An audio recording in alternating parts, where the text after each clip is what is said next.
Hi అండి, నమస్తే. Welcome to our channel easy kitchen tips. ఈరోజు మన టిప్స్ ఏంటంటే, ఈ వర్షాకాలంలో మనం బట్టలు ఎంత నీట్గా వాష్ చేసినా కూడా మనకి వర్షాల కారణంగా ఎండలేకపోవడం వల్ల బట్టలు అయితే చాలా ముక్కవాసనలాగా వస్తూ ఉంటాయి. ఆ ప్రాబ్లం లేకుండా మనకి ఇలా ఫ్యాబ్రిక్ కండిషనర్ కూడా మన దగ్గర అవైలబుల్ లేనప్పుడు ఈ ఒంటి సబ్బుని వాషింగ్ మిషన్లో వేసి చూడండి. చాలా 100% యూజ్ అవుద్ది. చాలా అద్భుతంగా పనిచేస్తుంది అనమాట. ఇప్పుడు వీడియోలోకి వెళ్ళిపోదాం. వీడియో నచ్చితే తప్పకుండా, టిప్ నచ్చితే లైక్ వేయండి, మర్చిపోవద్దు. ఇప్పుడు వాషింగ్ చేయాలనుకున్న బట్టలని వాషింగ్ మిషన్లోకి వేసి పెట్టేసుకోండి. తర్వాత ఇలా ఒంటి సబ్బు, మనం ఒంటికి పెట్టుకునే స్నానానికి వాడే సబ్బు తీసుకోండి. మనకు బాగా నచ్చిన స్మెల్ ఉన్నది తీసుకోండి. దాన్ని ఇలా కొంచెం అల్లం తురుమేది ఉంటుంది కదా, దాంతో ఇలా గ్రేట్ చేసేసుకోండి. గ్రేటర్ మళ్ళీ నార్మల్గా వాష్ చేస్తే మీకు సోప్ వాసన ఏమి రాదు. ఇంకా ఈ తురుముకున్నది చూడండి, చాలా చక్కగా నైస్గా వచ్చిందనమాట. మనం సోప్ అంతా అలాగే గ్రేట్ చేసేసి ఒక డబ్బాలోకి వేసి పెట్టుకుని అప్పుడప్పుడు వాడుకోవచ్చు కూడాను.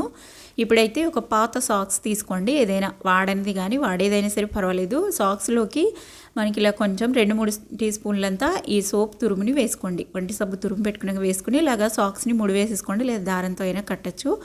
ఇప్పుడు ఇది నేను మనం వాషింగ్కి మిషన్లో రెడీగా వేసి పెట్టుకున్న బట్టల మధ్యలోకి ఇది పెట్టేసి క్లోజ్ చేసి, నార్మల్గా మనం డిటర్జెంట్ పౌడర్ కానీ లిక్విడ్ కానీ వాడతాం కదా, అది నార్మల్ క్వాంటిటీలో వేసుకోండి. ఇప్పుడు మనం కండిషనర్ వాడతాం కదా బట్టలు మంచి స్మెల్ రావడానికి, ఆ కండిషనర్ ఒకవేళ మనకి లేనప్పుడు ఇలా ఈ ఒంటి సబ్బుని వాడచ్చు. తర్వాత కొంచెం డెటాల్ వేసుకోండి. డెటాల్ వేసుకుంటే మనకి కొంచెం ఎలాంటి బ్యాక్టీరియా లాంటిది ఉండదన్నమాట బట్టలకి. చక్కగా వేసుకొని నార్మల్గా ఏ టైం వాష్ చేస్తామో అంతే టైం పెట్టుకుని వాష్ చేసేయండి. ఇప్పుడు నేను తీసి చూపిస్తున్నాను మీకు అసలు ఒంటి సబ్బు ఎలా ఉంది అనేది. ముడైతే ఓడలేదండి సాక్స్. తర్వాత లోపల మాత్రం ఏమి తెలియట్లేదు, ఏమి కనిపించట్లేదు, సోప్ అంతా కరిగిపోయినట్టుంది.